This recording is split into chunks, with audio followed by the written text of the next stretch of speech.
Hi అన్న, అందరికీ నమస్తే. నా పేరు వచ్చేసి ఎంఎస్ కుమార్. నాకు తెలిసింది ఒక నలుగురికి చెప్పాలని తెలియాలని చెప్పేసి నేను ఒక స్టార్ట్ చేశాను. అంటే ప్రతి ఒక్కరికిలో ప్రతి ఒక్క టాలెంట్ ఉంది. మన టాలెంట్‌ను నలుగురికి ఉపయోగపడేలాగా మనం ఎప్పుడైతే మనకు ఒక దేవుడిచ్చిన గొప్ప వరం మన మానవ జన్మ. ఆ మానవ జన్మ నుంచి నలుగురికి ఉపయోగపడేలాగా నీ దేవుడిచ్చిన వరాన్ని వినియోగించుకుంటే మాత్రం నీ లైఫ్‌లో నువ్వు ఎన్నో విధాలుగా ఎదగొచ్చు. అంటే చాలా వరకు ఏందంటే ప్రతి ఒక్కరికి మనకు పుట్టినప్పటి నుంచెల్లి చనిపోయే వరకు గూడా మన బ్రెయిన్ ఎప్పుడు గూడా సర్క్యులేషన్ అవుతూనే ఉంటది. కానీ మన లైఫ్ మనం చేంజ్ కావాలంటే మన చేతిలో ఉంటుంది మిత్రమా. కానీ ఎప్పుడైతే నీ మైండ్ సెట్ ఎప్పుడు చేంజ్ చేసుకుంటావో నీ లైఫ్ నీ చేతుల్లో ఉంటుంది. కానీ ఎప్పుడైనా గుర్తుపెట్టుకోండి, పక్క వారితో పోటీ పడడం కాదు, నీతో నువ్వు పోటీ పడు. నీ ఆలోచన విధానం ఎప్పుడు చేంజ్ అవుతదో నీ యొక్క లైఫ్ కూడా అప్పుడు చేంజ్ అవుతది. కానీ నీకు ఏ రంగంలో అయినా గానీ నీకు ఎలాంటి ప్రాబ్లమ్ ఉన్నా గానీ నీకు ఫస్ట్ ఆఫ్ ఆల్ నీకు ఒక అనుకూలమైన రంగంలో నువ్వు ఎంచుకో. ఫస్ట్ ఎంచుకొని దానికి ఇష్టపడు. ఇష్టపడి దానికి ఏ విధంగా మనం ఎదగగలము. ఒకటేసారి మనం ఎప్పుడు గూడా లైఫ్‌లో జీవితంలో మాత్రం ఎప్పుడు కోటీశ్వరం కాలేము. కానీ ఒక చిన్న చిన్న అంచెలంచెలుగా ఒక మెట్టు మెట్టు మనం ఎదుగుతుంటే మన లైఫ్ మన చేతుల్లో ఉంటుంది కాబట్టి ఒకటేసారి నేను కోటీశ్వర్ కావాలంటే మనం కాలేము కాబట్టి నువ్వు చిన్న చిన్న అంచెలుగా మనం విడదీసుకుంటూ నేను ఈ టైం వరకు ఈ టైంలో నేను ఎదగాలి. అంటే కనీసం ఒక మనం టైమ్ పీరియడ్ పెట్టుకోవాలి ఎప్పుడైనా గాని. ఒక సంవత్సరంలో ఒక 6 నెలల్లో మనం ఎలా ఎదగాలి? ఒక నెలలో ఎదగాలి. ఒక 3 మంత్స్‌కి ఎలా మనం ఎదగాలి? ఒక 6 మంత్‌లో మనం ఎలా ఎదగాలి? ఒక 6 నెలల్లో ఎలా ఎదగాలి? ఒక సంవత్సరంలో మన రూపురేఖలు ఎలా చేంజ్ కావాలి? అది మనలో మార్పు మనము తెచ్చుకోవాలి.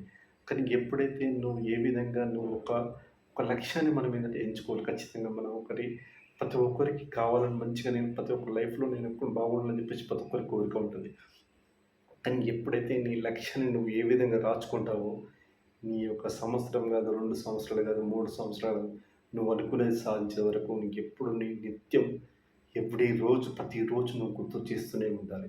ఎప్పుడైతే నువ్వు గుర్తు చేసుకుంటావో నీ మైండ్‌లో నీకు రిపీట్ అవుతది. అంటే నేను ఇది చేయగలను, ఇది నా నుంచి అవుతుందని చెప్పేసి, నేను సాధించగలనని చెప్పేసి, మనం టైమ్ పీరియడ్ పెట్టుకొని మన లైఫ్ మన చేతుల్లో ఉంటుంది కాబట్టి మిత్రమా, నువ్వు ఖచ్చితంగా నీతో నువ్వు పోటీ పడు. ఎప్పుడైతే నీతో నువ్వు పోటీ పడితే అది నీకే శత్రువు. నువ్వు ఎన్నడూ గూడా నువ్వు పోటీ పడలేదంటే నీతోటి నీకు శత్రువు. కానీ నీలో ఎంతో టాలెంట్ దాగి ఉంది. కానీ అది నీకు తెలియదు.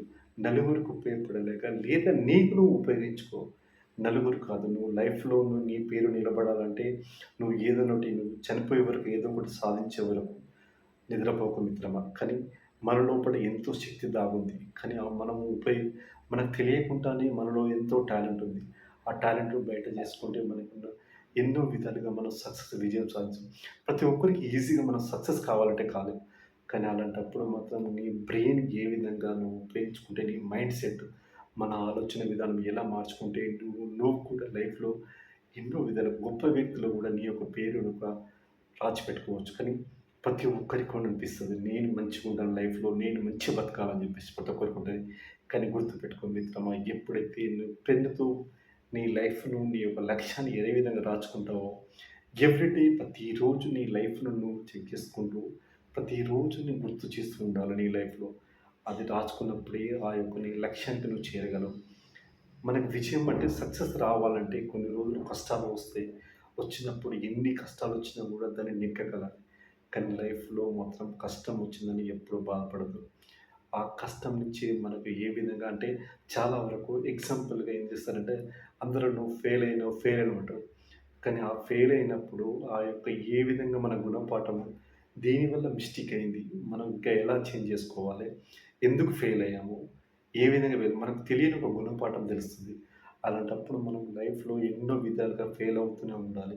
ఎన్ని సార్లు ఫెయిల్ అవుతే నీ యొక్క లైఫ్‌కి ఒక దారి కనబడదు. కానీ గుర్తుపెట్టుకో మిత్రమా, నీ లైఫ్ నీ చేతుల్లో ఉంటది. పక్కవారి చేతిలో కాదు.